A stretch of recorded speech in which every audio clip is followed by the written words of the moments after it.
Alright.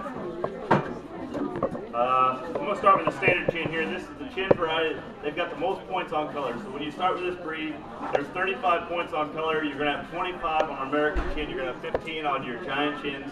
The actual color descriptions on a lot of these rabbits are going to be really similar. But with more emphasis on body type and bone and structure, you're going to have different variances in color when you're judging and evaluating these rabbits.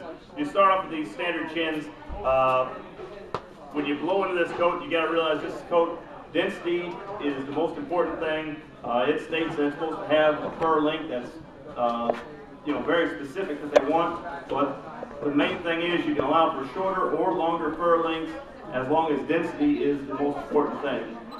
You want that ideal fur length and you want that entire density on them, but you want to keep a really dense coat. And when you blow into these rabbits, you look at their base color. That base color is supposed to be dark, very dark slate blue.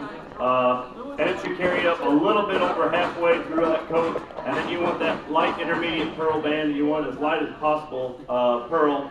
And then you're going to have your ticking and your guard hairs coming through the top. And that's going to give the overall wavy pattern on the top and their surface color. This rabbit right here is out of coat today. But if you were to get in here to blow into this coat, you see a pretty good intermediate band. And the most important thing is that you keep a nice even width in that intermediate band. A lot of times when you blow on the sides are going to be a little wider. And then the very middle, the top 2 inches of that middle of that back are usually the places where that band narrows out the most in almost all chin breeds. Whether it's Rex, anything, Satins, all the chin breeds. So to keep an even band that's going to be just as wide on the sides when you blow into it and on the top, that's very impressive, and that's something that you have to do. You're also going to get a lot of chins that will wash out and be brassy, so when you blow into their intermediate band, you're going to get a yellow tinge. There's not a single one of the chin breeds where you want to allow for yellow. In juniors, you're going to see some of the juniors that will have brassy and brown into them. And as a judge, you have to fault them for that, but as a breeder, you got to realize that sometimes that does molt out. And they come back in with a clear brassy or a clear pearl band over the top.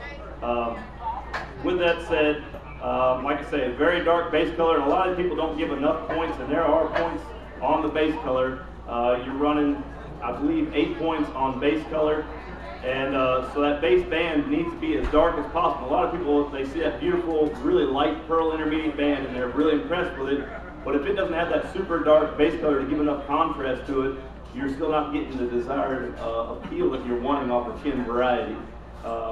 So that base color, even though you don't see it, that's very important with this breed, and Americans and also on the Giants. With that said, the standard chins are a compact body type. They're supposed to be deep out of the shoulder.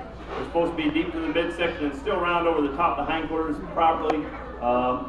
Firmness of flesh on this rabbit is very important. This rabbit should be a hard, firm-bodied animal, a lot of muscle. You don't ever want to see them floppy in the shoulder. When you start getting a really loose hide on these animals, it also gives away on the effect of the color. It'll make them look darker in areas, and they look uneven in color. And a lot of times, when you cut this animal out, it's an even-coated animal, but when you get it posed, if it's a really soft-fleshed animal, it just really throws off the whole appearance of it. So it takes away from the whole idea of the standard chins. Also, a big comparison, there are points on head and ears on this. They can't be over 5 inches on ear length. A lot of people don't remember that with ear chins, that they do have a maximum ear length. With that, when we get into these others, this one has the most points on overall color. So like I say, almost half this rabbit, 35 points of this whole rabbit is on color. And a lot of times when you get that way, you suffer on type. And for years, this rabbit's always been one of the typier rabbits in the standard book. But when you get into these other things like the giant chins, you're going to get into more bone points. You're going to get into, they've got to make more weight. So their color is not going to be quite as good. So when you really want to see these rabbits for their variety and their color of the chin, standard chins usually they set the precedence for everybody else. They're going to be the most extreme contrast between pearl intermediate bands and that super dark slate undercolor. They're going to usually have the best surface color, but not to say that you can't find Americans and Giants also with that. I have a question. Yeah, go ahead. The standard is a compact rabbit. Yep. But where should the top line peak? They should still peek back over behind the hip. It's got to be the center of the hip. Yep, center of the hip. If you carry them, a lot of rabbits are going to peak. See, when you get a really short-bodied rabbit on the compact animals, everyone wants to breed for short. When you get that short-bodied rabbit, that high point always tends to run forward. The hardest thing is to keep a super short rabbit with a ton of width of body, but still get that high point over the hip. That's the hardest thing to do, because once you shorten that wheelbase, the natural thing is for that high point to move to the middle of the back. And it's super hard, and people need to pay attention to it in all compact breeds to keep that high point far enough back over the hip. Like I say, when you shorten the wheelbase on animals from their front feet to their back feet, that high point is just natural. It's just the way it usually works, where it goes there. So you always want to make sure you keep it far enough over the back of the hip. So tucking would really shorten that wheelbase. Tucking would shorten them, but at the same time, you can tell when you just throw a rabbit down how short it actually is. You know, this rabbit, without me even touching it, just putting it down, now this is a different body style. They go back to the commercial body style, but just throwing it down, I'm not even posing it, you can still see the wheel, like the length of the body on the animal, because the length of the body is great, but this animal just sitting here, not even posed, you still see that it needs to be deeper, and whether I pull it up, yeah, it looks a little bit deeper, but it still doesn't carry enough width and depth over the back of the hindquarters to get the proper type. And just putting it down, when you judge any breed of rabbit, when you just naturally sit them down, you see where her back feet land, they're coming in. So it doesn't matter how you pose her, she's still going to lack fullness in that lower hindquarter. And that's another part of any breed of rabbit. You got to have a straight wheelbase on the back. They have to be parallel. If they ever kick in, that gives problems to where you're going to have problems having babies on really small rabbits. It also, if you have a bad set of legs on those back legs, there's no way you can keep enough width in the back of that loin. So the back the front two-thirds rabbit could have an extremely wide starting loin, but the back third of that loin is never going to be wide enough, because if it was, it would push those back legs apart far enough to where it'd have a wide set track on the back. And so even without posing, Josh just talked about posing and handling and doing that. You can learn just as much about a rabbit by just simply sitting it on the ground and just seeing how it naturally walks and how it stands. And that holds true for whether you're doing dwarfs, petites, Flemish giants, everything. You'll see people track Flemish, same thing with Carrie Struber. So just a natural just sitting on the ground and just looking at them, you'll learn as much from a rabbit that way as you can any other time. You don't really have to pose a lot of these rabbits once you're actually looking for what you're going here. I mean, most people who've been around rabbits for a long time, you can sit this rabbit down, you can tell 3 of the faults off this rabbit right off the bat before we even get into the rest of it. Now this rabbit doesn't have as many points on color, so its body should be far superior to its color, because that's where most of the points are. It's on the body type of this rabbit. So you want a hard bodied rabbit here still, so you have a tight pelt that shows a very even color. This rabbit also, it's out of condition today, it's just unfinished. But here again, density is something you want. This rabbit has, if you were to blow into this, and this is kind of true for a lot of American chins, they don't have that width in that intermediate band, and they don't have the clarity or the lightness of pearl color that you really want in it. This rabbit's really muddy in its intermediate band, and it's also a touch brassy. And most American chins, and it gets a little bit worse for giant chins at times too, where they don't keep enough emphasis on that intermediate band being wide enough. And it's not just on the sides, because usually the sides are the easiest place to keep a nice even band. It's through that top 2 or 3 inches over the middle of the back, almost all of them. And if you get into any other agoutis, opals, casters, links, any of these other colors, that intermediate band is the hardest place, right in the very dead center of the back, to keep enough width to compare with the same that it has on the sides. So here again, same standard as far as color. You want a super dark slate blue undercolor. You want a really light intermediate pearl band. The base color should always be a little bit wider than the intermediate band, and then you go ahead and still have the black guard hairs that come through and give it the overall surface color that you're going to want. But like I say, on a lot of American chins, your color really washes out in the intermediate band. There's not any one group where you can say, well, they're far superior American chins than others, that they really have that accomplished. And when you breed these, I've raised these before and raised them several years, and it's just one thing that's not as consistent in them as it is in the standard chins. And that's because that extra 10 points in there gives you more reason to breed for it. This is a commercial rabbit, commercial type, should be deep out of the shoulders, deep to the midsection, really deep and wide over the top of that hindquarters. You should always have a big square loin, parallel sides. Never should see taper in a commercial rabbit's loin, ever. There's really no breed rabbit in any of the standards that ever says that you should allow for a tapered loin. It should always be square and parallel from the start of the rib all the way back to that hip loin juncture. Anyways, like I say, that'll also give you that fullness in that lower hindquarters that you're going to want. These guys aren't as strict on fur length as the standard chins, but they still want a really dense coat, normal commercial fur.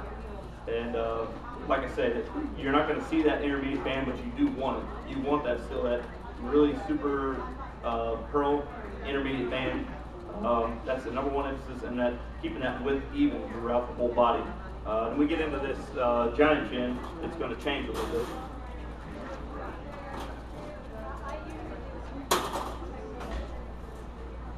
I have a quick question. Sure.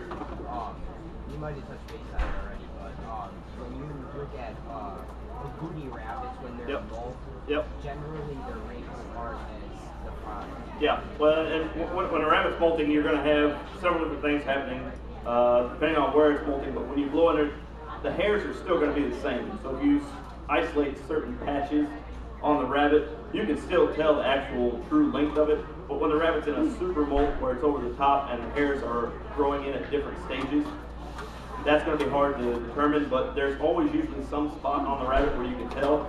Now, you know, as a judge, that's going to destroy the color of the rabbit that day. Not to say you can say it has poor color, you can say it loses unfinished of color because it's unfinished that day. If you have hairs that are banded all the way around from the base to the top and then they're growing at different lengths, you can't get a really good idea of where that's actually going to be.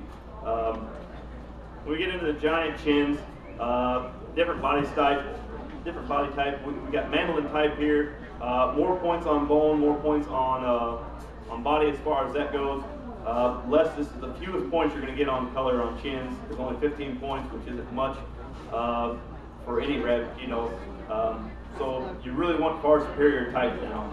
You want to emphasize bone structure, keeping the main idea of the rabbit. This is a giant chin, so everything should be massive on it. Massive head, really super strong ear base, a lot of length on the ears, should have good length of body, strong through the shoulders, always deep and round over that hindquarters. Here again, when you just sit him on the ground, you can see he still kicks in those back legs a little bit. He's off in his feet and legs set. But then he also tapers in the back of his loin, which is something that it's hard to get a rabbit, Flemish or Giants, any of these big rabbits, it's hard to keep a loin super wide through the back third of their loin. This is the other rabbit that sets them apart from light gray Sandys or light gray Flemish. They're supposed to have a flyback coat, so it's a lot of guard hair, not a lot of undercoat. When you run your hand, that coat's supposed to fly right back in place. Guard hair should be a lot longer on this rabbit. The undercoat should be short, and they don't have to be super dense. As where in the other two chin breeds, you got a ton of density, a ton of undercoat. Guard hairs were closer in length. They still don't need to be even. They just need to be closer in length. When you get into the giants, you want to have a lot of movement on the coat. This rabbit's still a little bit slow in its return. Even as you see, it does move back, but it could be faster. And that's because the rabbit's, it's got reasonable density, but it needs more length on its guard hairs to give it that overall appeal that we're looking for. Here again, same base color. This rabbit's really washed out in this base color. If you can see the top here, it's very light. And if you guys ever want to go up and blow in any of these rabbits, feel free to come up and do it.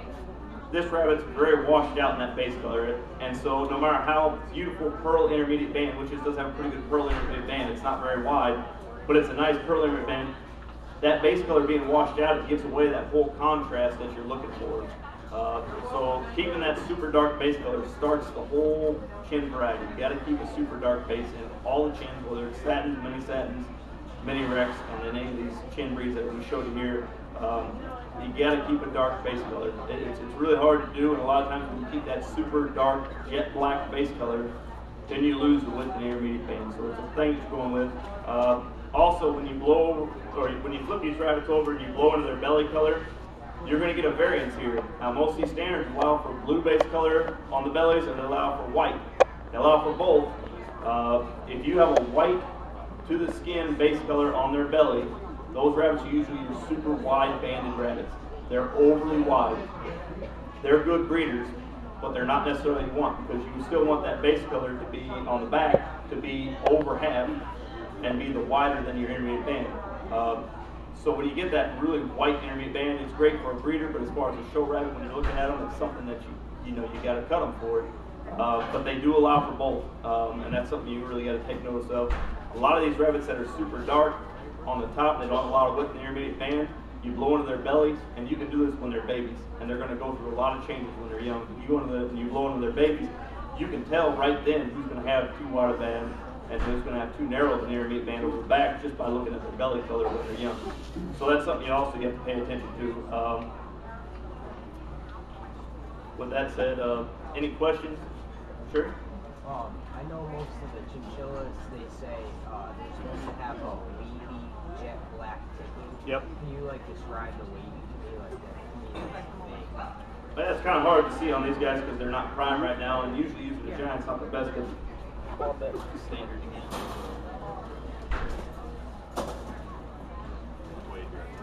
Okay.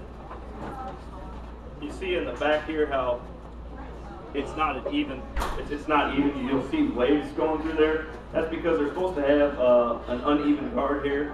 You know that you have black guard hairs that are they're longer than your normal guard hairs. Then you have those silver guard hairs, which are the actual agouti banded guard hairs.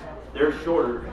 So if you have all of them the same length, you don't get that wavy appeal to them. And that's something that you're wanting to look for. So it's kind of hard to describe unless you have a really prime rabbit. You can kind of see glimpses of it on this rabbit when you're looking over its back. It's wavy instead of even lines everywhere. You're having more waviness to it. But when the rabbit's super prime, you'll see it, and when you pull and look at the guard hairs, you'll really see a difference on them. So, any more questions? Sure. Yep, you're lacking guard hairs at that point, and it's too even of a color. Your black guard hairs and your banded guard hairs are getting to be too close to the same size, so it looks even and so you'll look like a salt and pepper where you have just pieces of each instead of that wavy appeal that you're looking for. Anything else? All right.